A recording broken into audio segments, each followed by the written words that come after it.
ongoing thing.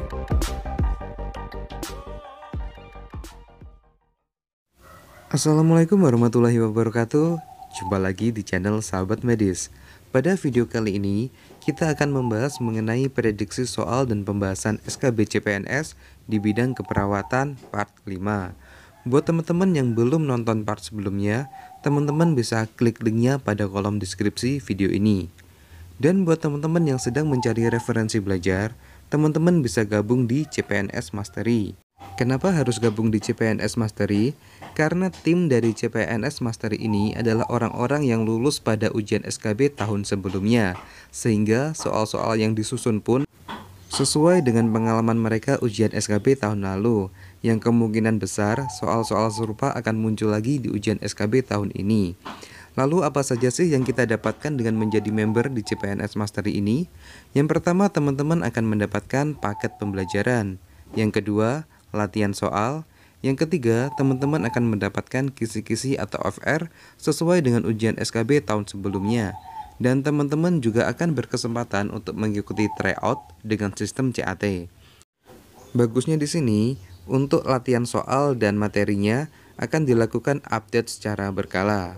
Untuk keterangan lebih lanjut dan cara gabungnya, teman-teman bisa klik linknya pada kolom deskripsi video ini. Kembali ke materi video ini, buat teman-teman yang baru gabung di channel Sahabat Medis, jangan lupa untuk dukung channel ini dengan cara klik tombol like, subscribe, dan nyalakan lonceng notifikasi agar teman-teman tidak ketinggalan update video terbaru dari channel ini.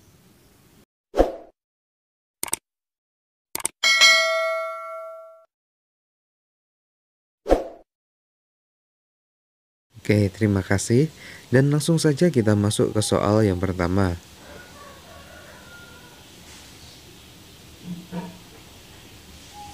Penisilin prokain 1 juta unit IM diberikan pada anak dengan infeksi. Pada label obat tertulis 1.200.000 unit per 2 mili. Perawat sudah memastikan dosis tersebut aman.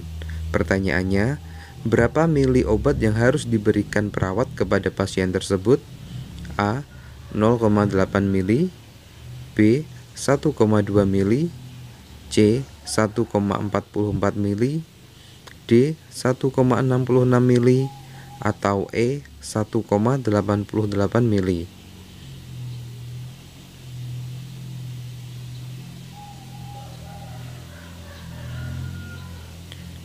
Dan jawaban yang paling tepat adalah D. 1,66 mili.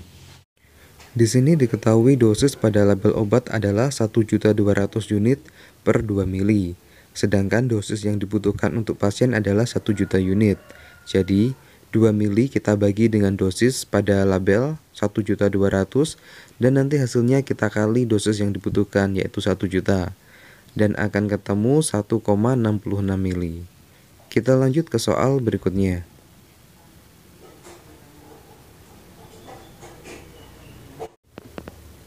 Tanda dan gejala apa yang harus diperhatikan oleh perawat untuk mengetahui pasien overdosis amfetamin? A. Hipotensi, B. Takikardi, C. Sesak nafas, D. Kontraksi pupil, atau E. Pusing.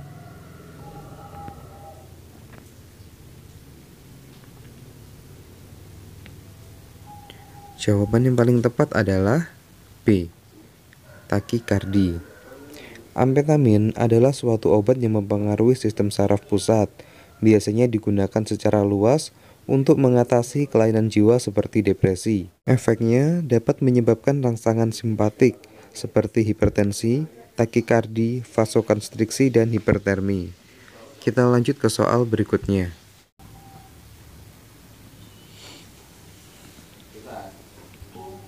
Seorang pasien laki-laki usia 45 tahun mendapatkan terapi IV NaCl sebanyak 2000 mili dalam 24 jam. Infus diberikan dengan faktor tetes 30 per menit. Pada jam ke-10, infus tersisa 1200 mili. Pertanyaannya, berapa tetes per menit sisa infus harusnya diberikan? A. 41 tetes per menit, B. 42 tetes per menit, C. 43 tetes per menit, D. 44 tetes per menit, atau E 45 tetes per menit. Dan jawaban yang paling tepat adalah C 43 tetes per menit. Di sini diketahui jumlah cairan sisa adalah 1200 ml yang harus habis dalam 14 jam. Kemudian cara menghitungnya adalah jumlah cairan kita kali dengan faktor tetes, kemudian kita bagi dalam waktu pemberian. Jumlah cairan di sini adalah 1200, kita kali dengan faktor tetesan 30. Jadi 1200 kita kali 30 dan hasilnya 36.000. Kemudian kita bagi dengan waktu pemberian, yaitu 14 jam kita jadikan menit. Dengan cara kita kali 60, jadi hasilnya 840. Jadi jumlah tetesan infus adalah 36.000, kita bagi dengan 840. Dan hasilnya adalah 42,8, kita bulatkan menjadi 43. Jadi jawaban yang paling tepat adalah opsi C. Kita lanjut ke soal berikutnya.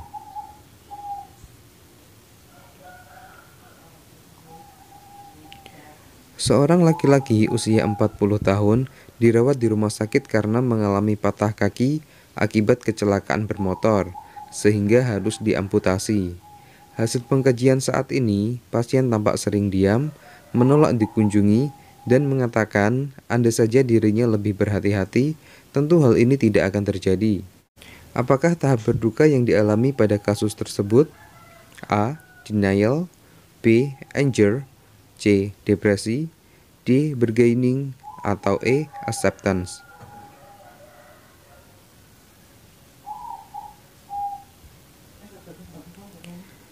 Dan jawaban yang paling tepat adalah D. Bargaining. Pada ujian CPNS tahun sebelumnya, soal semacam ini juga sempat keluar. Sekarang kita akan membahas terkait soal di atas. Untuk tahapan berduka dimulai dari fase denial atau penyangkalan, kemudian ke tahapan anger atau marah, kemudian ke tahap bargaining atau tawar-menawar, kemudian ke tahap depresi, dan yang terakhir akan ke tahapan acceptance atau penerimaan. Kita lanjut ke soal berikutnya.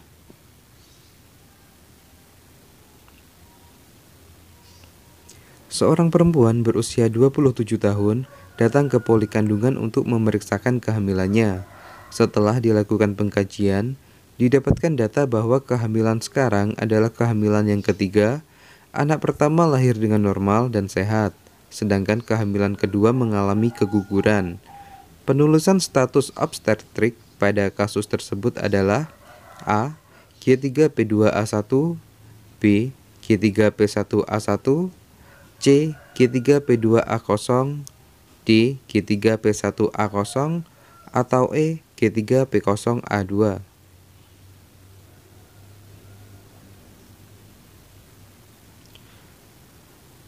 Dan jawaban yang paling tepat adalah B. G3P1A1 yang merupakan singkatan dari Gravida 3, Partus 1, dan Abortus 1. Kita lanjut ke soal berikutnya.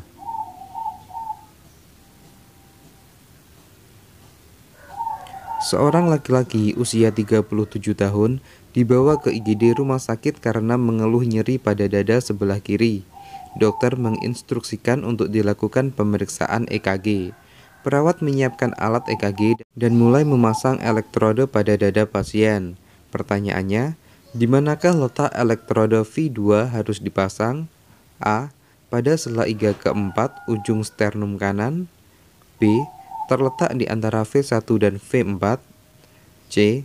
Sejajar V4 pada linea mid aksila kanan, D. Pada sela iga kelima mid klavikula kanan, atau E. Pada sela iga keempat ujung sternum kiri.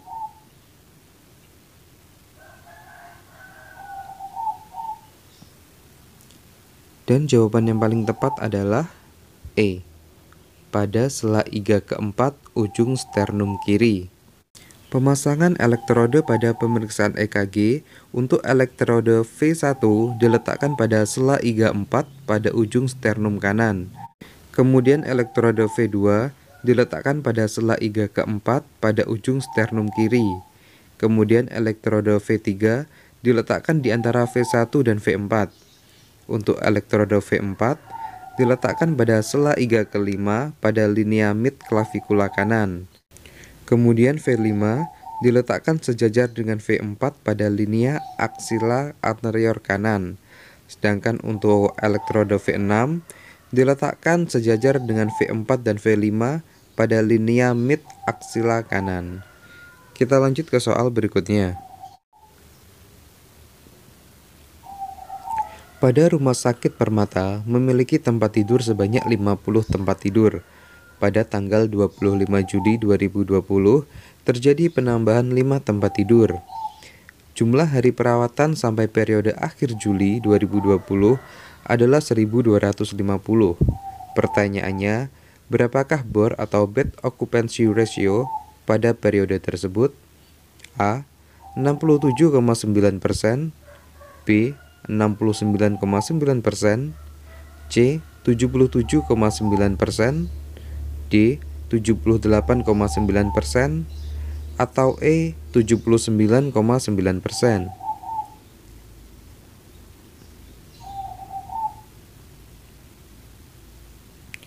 Dan jawaban yang paling tepat adalah D. 78,9%. Berikut ini adalah pembahasannya.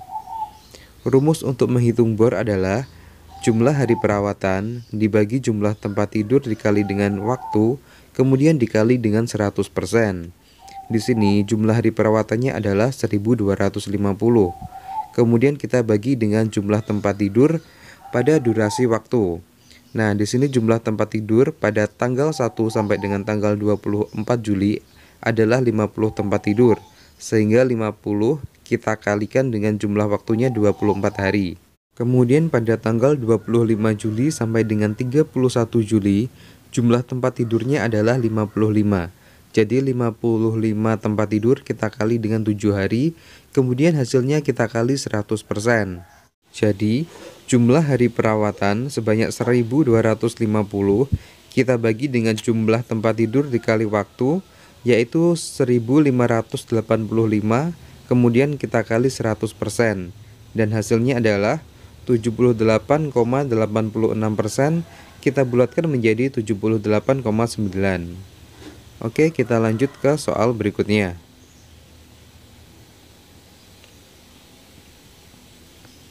Berikut ini adalah soal latihan buat teman-teman. Di ruang melati terdapat 9 pasien dengan kategori 4 pasien minimal, 3 pasien parsial, dan 2 pasien total. Saat ini, kepala ruangan akan menentukan jumlah perawat untuk shift pagi, siang, dan malam dengan kategori pasien sesuai yang disebutkan di atas. Pertanyaannya, berapakah jumlah perawat yang dibutuhkan menurut perhitungan Douglas? A. 3 perawat, B. 4 perawat, C. 5 perawat, D. 6 perawat, atau E. 7 perawat. Untuk soal ini, teman-teman bisa mengerjakannya, dan kemudian kalau sudah ketemu hasilnya, bisa ditulis di kolom komentar video ini.